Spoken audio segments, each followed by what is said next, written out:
Thank you all for coming out today. Good morning. I really want to thank all of the individuals, all of our dignitaries that are here today with us.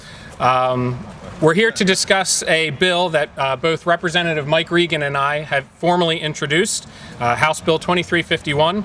This bill is in direct response to an incident that had occurred several months ago at Phineas Davis here in the City of York School District. As many may recall, an enraged parent made some rather violent and destructive threats during a school day, and gratefully and thankfully all of the precautionary safety measures that are in place to occurred and worked perfectly, worked well, and the individual was apprehended without the use of violent force. But unfortunately, upon making bail later that next day, he returned to the school only to terrorize it again and cause a very frightening circumstance.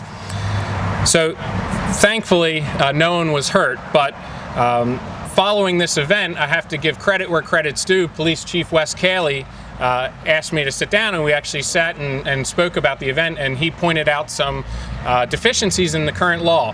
Not deficiencies that are intentional, just things that have been lost over time and could use to be modernized. So he brought a couple things to my attention, and then I was able to work with Representative Mike Regan to draft this legislation that we've now formally introduced.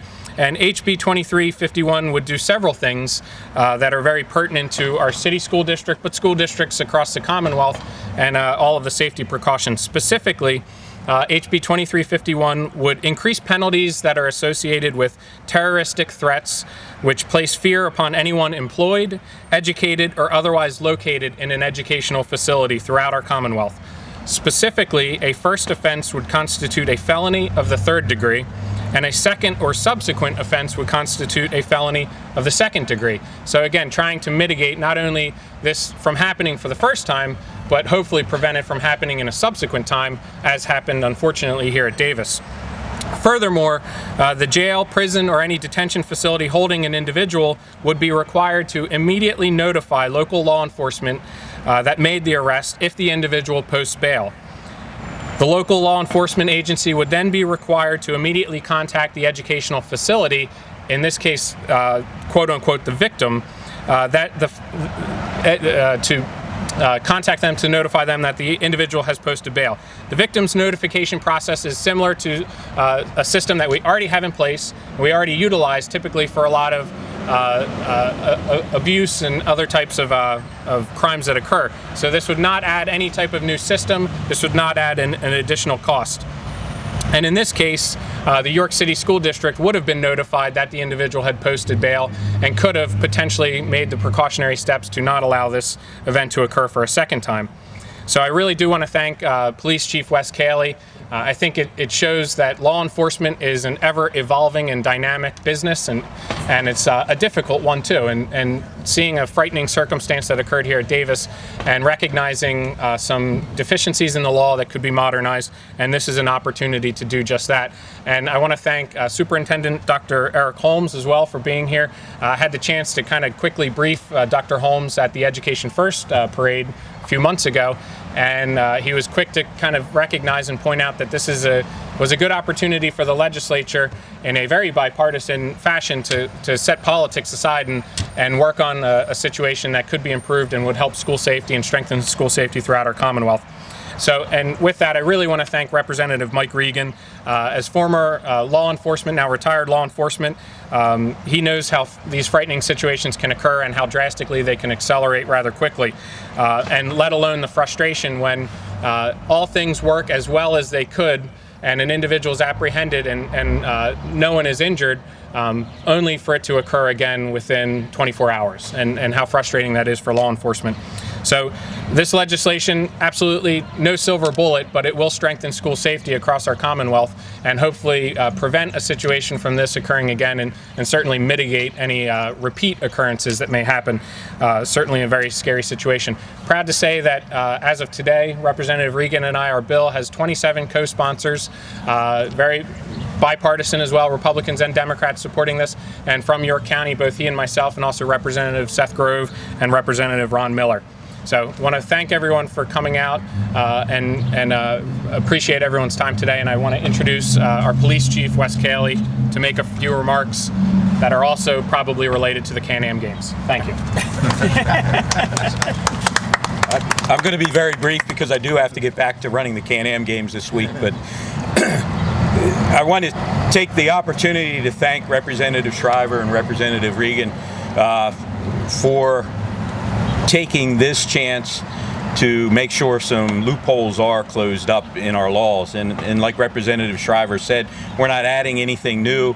We're just adding some new sections to current law that's there that requires us to take extra steps to make sure that our children are protected as much as they can be. We all know through history here the issues that we've had in schools throughout the United States, and we can't 100% stop everything that's going to happen, but we need to close those loopholes up that we do see in the system to make sure that we do everything we can do to protect the children in the schools and our teachers that are working there every day. You know, one thing that I saw through this, and I've seen many times, is our teachers are out there and they're there to protect our children. In this case, they did it once more.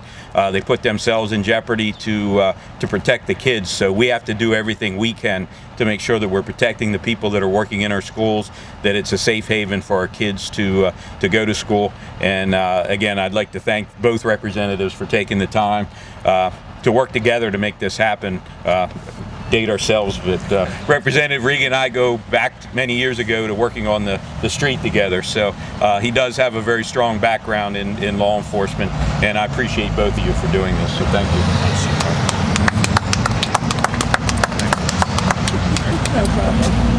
And I would like to introduce Representative Mike Regan to the podium, and again, I really want to say this bill came about very organically after the chief talking to me, and literally I think I grabbed Representative Regan in the House floor and talked to him briefly about it, and unequivocally immediately said yes, absolutely, let's do something. So very proud to say that we are co-prime sponsors on this, and he's been very supportive to date, and I think we're going to move this thing along and hopefully get it passed. But Representative Mike Regan. Thanks, you.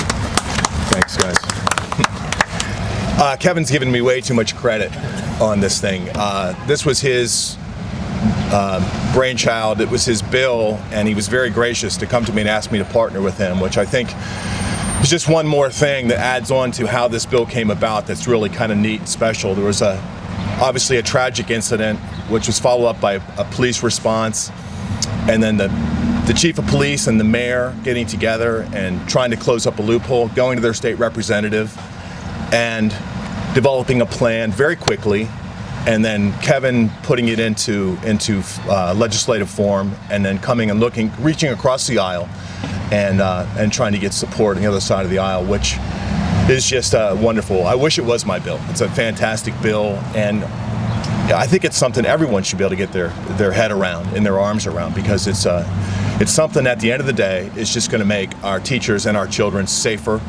And that's what we're trying to do, and that's something that's near and dear to my heart. So I thank these guys for bringing me in on this. I'm clearly a bandwagon jumper owner, but I'm happy to do it. If my presence on the bill can aid in any way in passage, then I'm just thrilled to be part of it. So I guess what we have to do now that the chief's done his job, the mayor's done her job, Kevin's done his job, now I guess Kevin and I will work together to make sure this thing doesn't gather any dust, that it gets through committee and gets to the House floor so we can get this thing to the governor so it becomes law. It's very important that we protect our kids, and I'm glad that everyone is together on that detail. So thank you so much. Thank you guys. Appreciate it. I'd like to ask Mayor Kim Bracey if she would like to make a few remarks as well. Yes. Okay. Good morning, all. Morning. Thank you. Thank you for joining us today at City Hall. Thank you to Representative Mike Regan and Kevin Schreiber for your work together. I mean, that sends a message in itself, and we do appreciate that as your constituents here in York City. Thank you to Dr. Holmes. It's always good to see you, sir. And my police chief, Wes Kelly, for recognizing the lapse in the law and collaborating with our state legislators to hopefully remedy this oversight and potentially mitigate any future issues, such as what occurred here in our city, from happening anywhere else in the Commonwealth. A few months ago, I received one of the worst calls as mayor of our city, and it was that an individual had terrorized school officials at one of our schools and threatened to kill all 83 people that were in the school at the time. It was very very troubling. And I know for a fact that the news that was sent to me and then throughout our entire community, especially the parents and the loved ones that were being affected, was very troubling. It was great to see, though, however, the professionalism of our school district officials, Dr. Holmes and others, taking charge and leading the effort to calm many that were in place and working alongside our police department. But a very disheartening fact to this story, as Representative Schreiber already mentioned, that many of you may not be aware of, is that this incident occurred 90 minutes after the offender had posted $1,500 bail from a previous arrest involving similar circumstances the day before. And I strongly believe that this unfortunate incident or situation could have been prevented had this individual been penalized more heavily and the victims in the incident been afforded the right to be notified once the offender had been released on bail.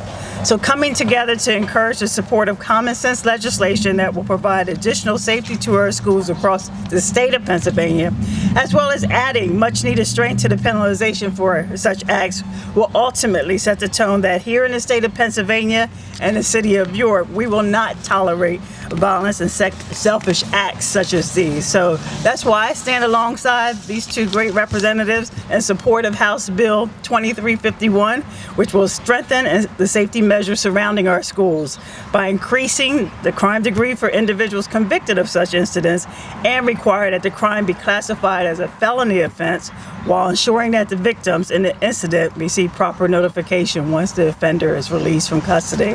So I strongly encourage our other York County delegates, as well as the entire delegation of the state of House Representatives, to vote for this bill and take a stand to ensure that our schools are safe for students, families, educators, and the communities across the state of Pennsylvania.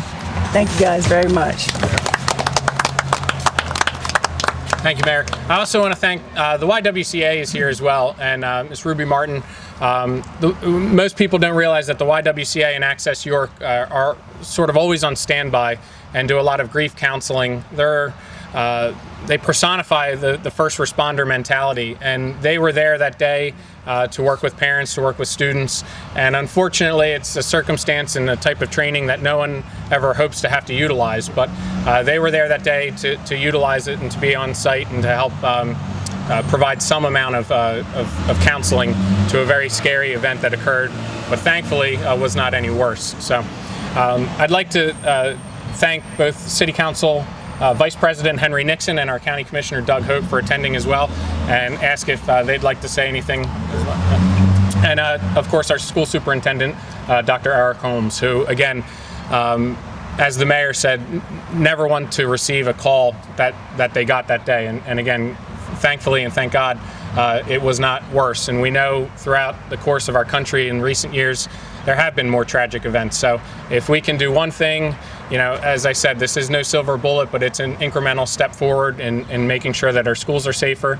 that all of those that work within our schools feel a better sense of security, and that the parents that are dropping their kids off daily know that they're dropping their kids off, and that the state and the local school district have taken every precaution they possibly can to ensure that our students are safe and have a safe environment to learn in. So I want to thank everyone for coming out again today, and we'll stick around and answer any questions that you may have. So I appreciate it. Have a great day, and make sure to attend the Can-Am games, and all the events are free to watch, and go spectators, and great time for York County to be put on spotlight for all of our police and fire and first responders. Thank you all very much. I'm going to head over to